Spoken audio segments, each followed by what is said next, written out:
Hey folks, it's Corey Kupfer here for another authentic business video. And this one is inspired by a young entrepreneur. Her name is Sajini Das, and she's 25 years old. And she put this post on LinkedIn that I read and commented on. We had a little exchange about it, about how she is basically focusing on her business, building her personal brand. She doesn't really have time to spend with her friends, and how basically balance is a myth. You know, the people who think that they can do the business and have the friends and have a spiritual life and stay healthy and whatever, that's not realistic. And you know what? Frankly, that's something that I always used to think, and certainly at her age I did.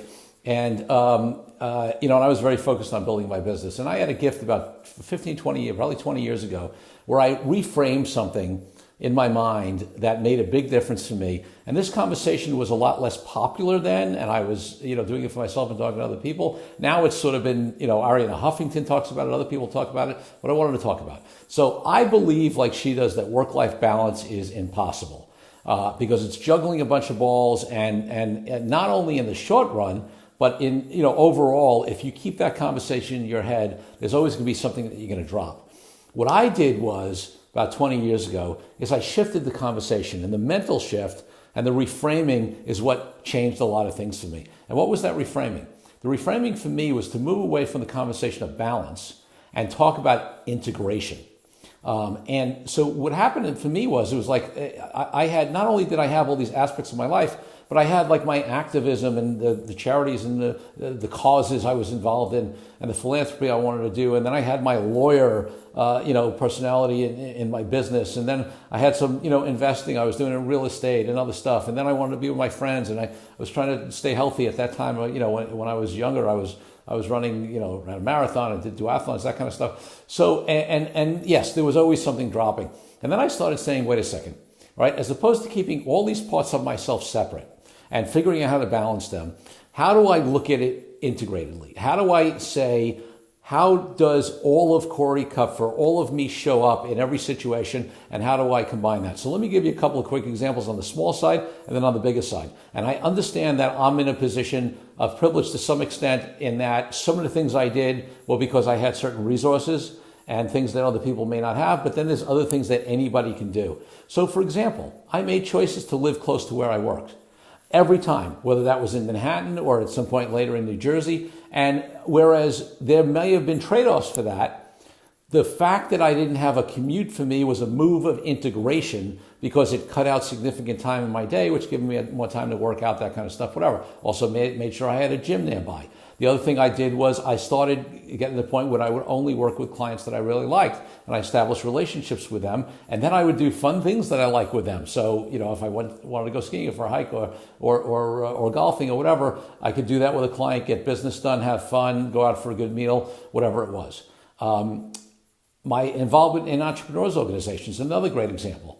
So I love to travel internationally, and I love to do adventurous stuff. Well, I'm in an entrepreneurs organizations forum where we meet once a month and we do 2 retreats a year. Well, I'm in a forum that likes to do fun, adventurous stuff. So I get to travel. I get to be with my forum mates, and we do phenomenal business exercises that support our success in actually business life and family. And I get to do really cool stuff. Like, for example, we're going to be doing this cool train ride through Europe coming up in a month or two, because that sounds like fun. And we're looking to have, we're going to fly into London, have breakfast, have lunch in Paris, and then have dinner in Zurich, and then we're going to end up in Budapest at some point. So I get to have the fun, the travel, the business, hanging out with friends, all integrated. So these are just some examples, but I think there's an opportunity, and I encourage people to do it way before I did, to say, hey, what are these kind of, like, always ask how you can bring it all together, and what changes can you make in your life, big or small, that will make a difference, okay? For me, a lot of the big stuff I've done has come out of that initially incremental thinking of the small things I could do. So now, for example, I'm bicoastal, right? I spend time in the New York area and in California. For me, that may seem to complicate things, but it doesn't. It's an integration move. Why? I have clients out here. I like doing things like cycling, whatever, which I can now do in the winter out here and still work remotely, right? I go back and forth, and it works for me. I can stop on the way and see clients in various cities. So whatever that looks like for you, big or small, I would encourage you to say, hey, I invite people to be involved in the things that I care about if I'm involved with a philanthropy or things like that. So as opposed to psychologically holding the different aspects of who you are and what you do in your life separate, think about how you can integrate those on a practical everyday level, but also on a mental shift level, on a psychological level, on a being level, so you can bring yourself fully everywhere you are. You can invite people to join you. You can say, hey, instead of getting together in that conference room for a meeting, why don't we take a walk together? Why don't we take a hike together? Because I want to get in some exercise, but let's do some business together. Now, I understand some of these examples may not be always appropriate, but it's the shift in thinking and getting rid of the conversation of balance and dropping those walls and figuring out what you need to do to integrate everything in your life. Take care, folks, and thanks to Shanini for her inspiration on this. Take care.